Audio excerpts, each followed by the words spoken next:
A couple of weeks ago, Ducati announced their ultimate motorcycle, the limited edition Superleggera V4. This run of 500 bikes takes the Panigale platform to the extreme with their most powerful ever engine, top-tier tech, loads of carbon, and of course some massive winglets. But it all comes at a price, €100,000 to be exact, which is equivalent to about £84,000 or $108,000. For the same money, you could buy 2 of their top-spec Panigale V4Rs or 4 of the base-spec Panigale V4. In fact, Ducati's most affordable model is the Scrambler Icon Dark, which starts at £7,595. You could buy 11 of those, and if you ever crashed one, you could just leave it at the side of the road and get a fresh one out the garage. Whichever way you look at it, £84,000 is a lot of money, far more than most of us could ever dream of spending on what's essentially a mode of transport. But then again, when you look at the imagery they've released, it is pretty damn special, bordering on a piece of art. So in today's video, we'll take a look at the ins and outs of it and try to figure out if it's worth it. But before we get underway, if you're new around these parts and you want to see more of the latest motorcycle news, reviews and vlogs from yours truly, then please do remember to hit subscribe. But let's start with the engine. The Superleggera uses the R variant of their Desmosedici Stradale V4 engine, which has a smaller capacity than the standard V4 at 998cc as opposed to 1103, bringing it within the world superbike displacement limits. But owing to lighter internal components, revised cam profiles and better air intake efficiency, it revs up higher, redlining at 16,500 RPM rather than the 14,000 of the 1100 V4.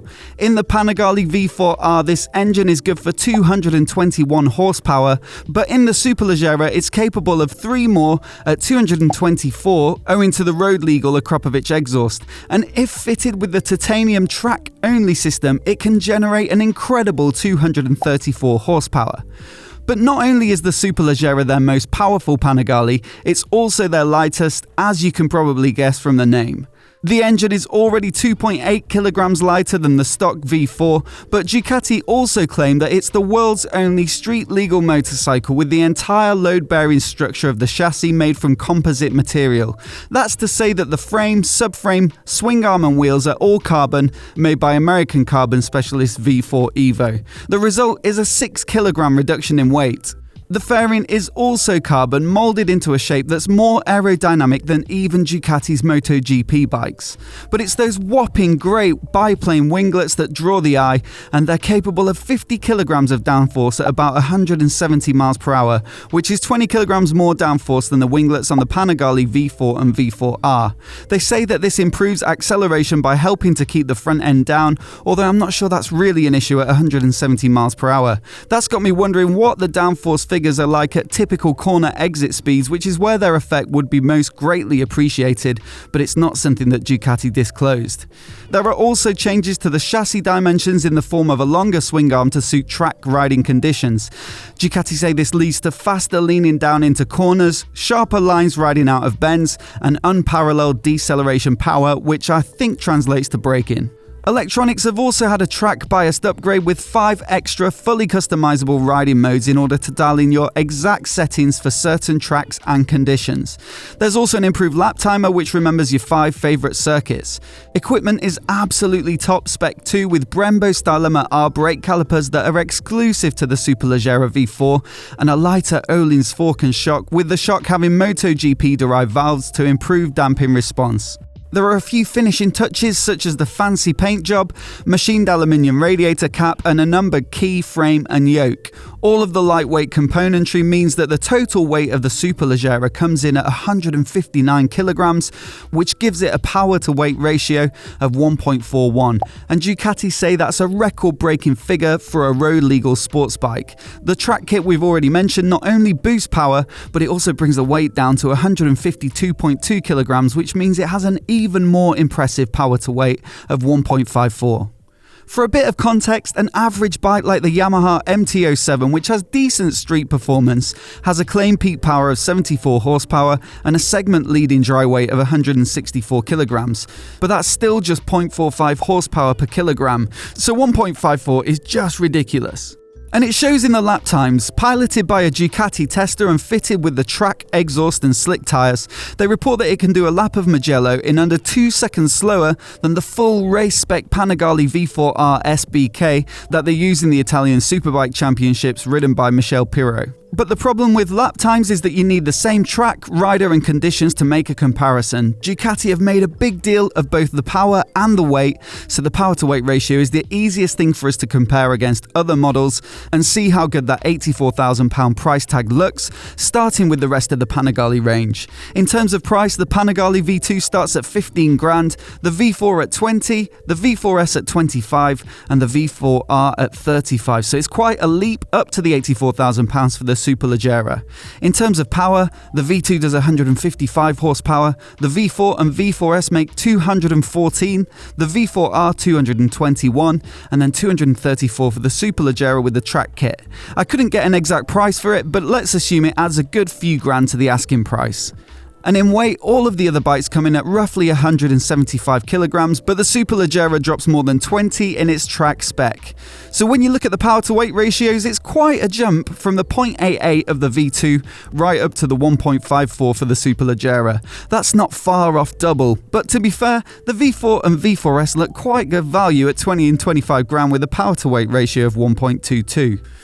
Interestingly, the specs for their Desmo Sedici GP MotoGP bike show that it weighs more at 157 kilograms dry, but they state that the peak power is over 250 horsepower, perhaps keen to keep the true figure a secret. Taking 250 as a minimum, that would still give it a power to weight ratio of at least 1.59. Still, the Superleggera isn't that far off.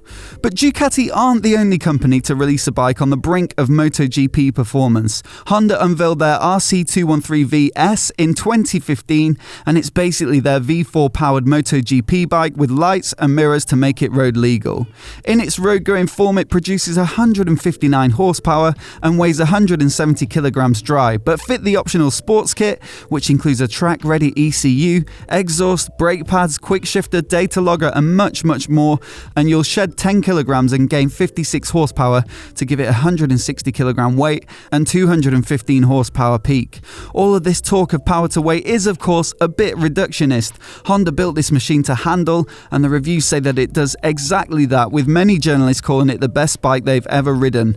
But at £137,000, it makes the Superleggera look like a snip with a power to weight ratio of just 1.34. Then there's Kawasaki's Ninja H2r. Its RRP for 2020 is a mere £48,000, and with ram air, Kawasaki claim that it can make an insane 326 horsepower.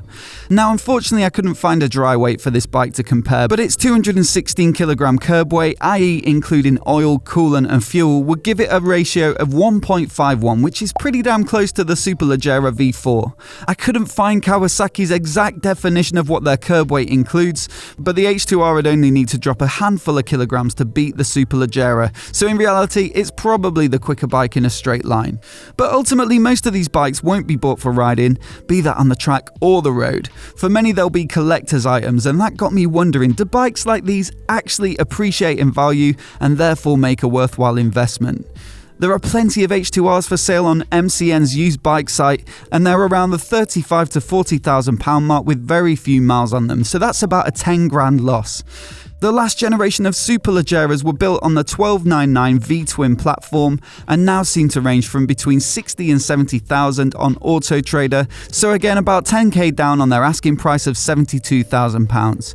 The RC213VS, however, was built in such small numbers. 250 were planned, but I'm not sure they were all produced. And as such, when one went on sale in 2018 at Craig's Honda in Shipley, they listed it at £220,000, which is 83k more than the original asking price. That's quite a return, assuming they managed to flog it. So there you have it. The H2R looks like it'll be the quickest in a straight line, but as an investment, the RC213VS is the king. Personally though, I think I'd probably take the Superleggera. What do you guys reckon? Is the Superleggera worth it, or would you rather take the 11 scramblers I mentioned at the top? Let me know what you think in the comments below, and if you're new here and you want to see more videos like this, hit subscribe and I'll catch you next time.